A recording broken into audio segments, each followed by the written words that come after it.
देव आनंद सुरैया को नौजी कहते थे क्योंकि उनकी नाक उन्हें बहुत खूबसूरत लगती थी। वहीं सुरैया देव को स्टीव कहती थी क्योंकि देव ने उन्हें एक नॉवल दिया था जिसमें स्टीव नाम का किरदार था। सुरैया को लगता था देव बिल्कुल स्टीव जैसे थे। 1948 में जब सुरैया अपनी प्रसिद्धि के शिखर पर थी तब जीत प्रोडक्शंस की फिल्म विद्या में गुमनाम देव से देव आनंद को उनके हीरो के रूप में साइन किया गया। तब तक देव की 3 ही फिल्में आई थीं और तीनों ही नाकाम रही थीं। सुरैया सेट पर आईं, सब उठ खड़े हुए, सुरैया जी करने लगे, जबकि तब वो महज 19 साल की थी। लेकिन देव अपनी कुर्सी पर बैठे रहे और सुरैया को टकटकी बांधकर देखते रहे। उस नज़र ने मल्लिका-ए-हुस्न के खिताब से नवाजी गई सुपरस्टार को वेद दिया। उन्होंने डायरेक्टर से जाकर कहा, ये कौन नौजवान वहाँ बैठा है? डायरेक्टर ने कहा, ये आपका हीरो है, गुरदासपुर से आया है, नाम है देव आनंद। मरीन ड्राइव पर जहाँ सुरैया का घर था वहाँ उनकी एक झलक देखने को प्रशंसकों का तांता लगा रहता था। इंडस्ट्री के तमाम लोग उन्हें घेरे रहते थे, पर उनके दिल में बस गई थी उस नौजवान की नज़र जिसने कुर्सी से उठकर उनका अभिवादन करने की जहमत नहीं उठाई थी। वो शरीफ था, फरिश्तों जैसा खूबसूरत, पढ़ा लिखा, ज़हीन। उसमें सुरैया के पसंदीदा अभिनेता ग्रेगरी पेक की झलक थी। वो सबसे अलग था। टीनएजर सुरैया का दिल 24 साल की उसी युवा पर आ गया। वे सेट्स पर और लोकेशंस पर ही मिलते थे। वाजे दफ़े जब मौका मिलता तब सुरैया के घर पर कृष्णा महल, मरीन ड्राइव जहाँ वे ताउम्र रहीं, तब सुरैया के पास 3 गाड़ियाँ थीं, देव के पास एक भी नहीं। वे लोकल ट्रेन से सफ़र करते थे, चर्च गेट उतरते, वहाँ से पैदल ही सुरैया के घर चले जाते।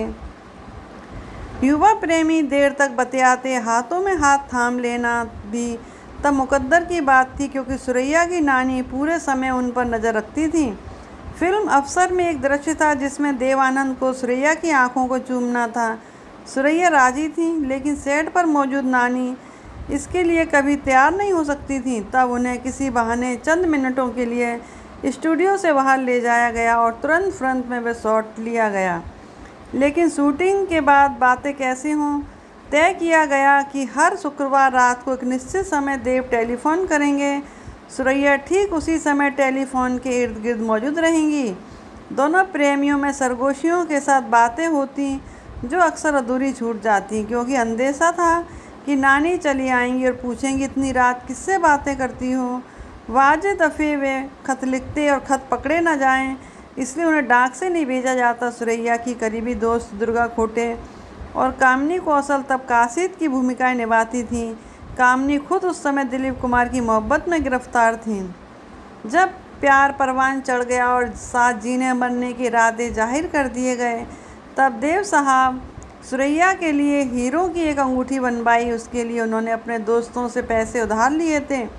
उन्होंने सुरैया से कहा, हमारी सगाई तो नहीं हुई है इसलिए तुम इसे पहन नहीं सकती, पर तुम इसे मेरे अमर प्रेम की यादगार बतौर सहेज कर रखना।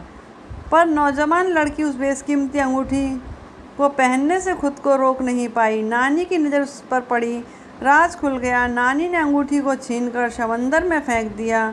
सुरैया तब कई रातों तक रोती रही थी। आखिर देव ने कहा, हम एक दूसरे के बिना जी ना सकेंगे, क्यों ना कोर्ट में ब्याह कर लें। सुरैया सहम गई थी कि एक हिंदू लड़के से मुस्लिम लड़की की शादी मंजूर नहीं की जा सकती थी। उन्होंने चुप्पी साध ली। देव तड़प उठे। क्या ये इनकार थी? शायद, लेकिन साफ शब्दों में नहीं। साफ शब्दों में इनकार उन्हें कभी नहीं मिली, लेकिन संगीन चुप्पी में ही ना का रुका था। फिल्म सनम के सेट पर जब वे मिले तो देव ने नाराज होकर बुज़दिल लड़की, उस बुज़दिल लड़की ने फिर ताउम्र विवाह नहीं किया। जिसको चाहने वाले कम ना थे, उसने एक भी साथी नहीं चुना। देव आनंद ने कल्पना कार्तिक से ब्याह रचा लिया। वो सुरैया से भी बड़े स्टार बनकर उभर चुके थे। सुरैया को फिल्म इंडस्ट्री ने भुला दिया। उन्होंने एक गुमनाम और तन्हा ज़िंदगी बिताई।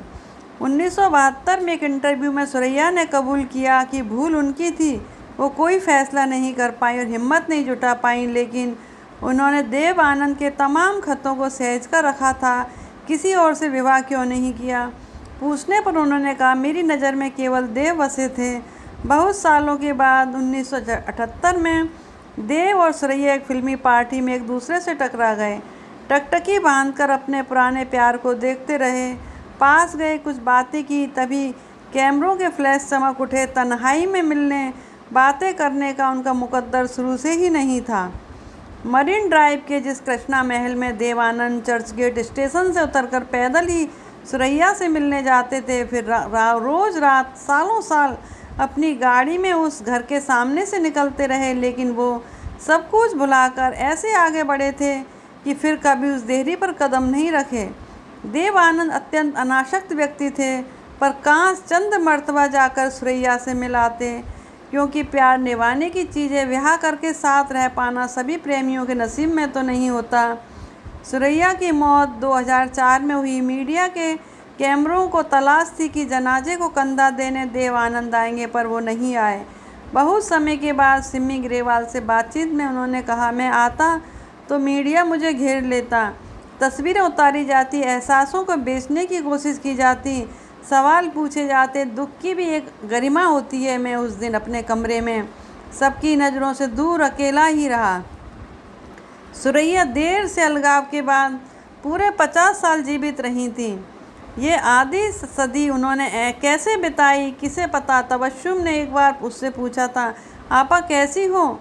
इस पर सुरैया ने जवाब दिया, कैसी गुजर रही हैं सब पूछते हैं, कैसे गुजार रही हूँ ये कोई नहीं पूछता। धन्यवाद।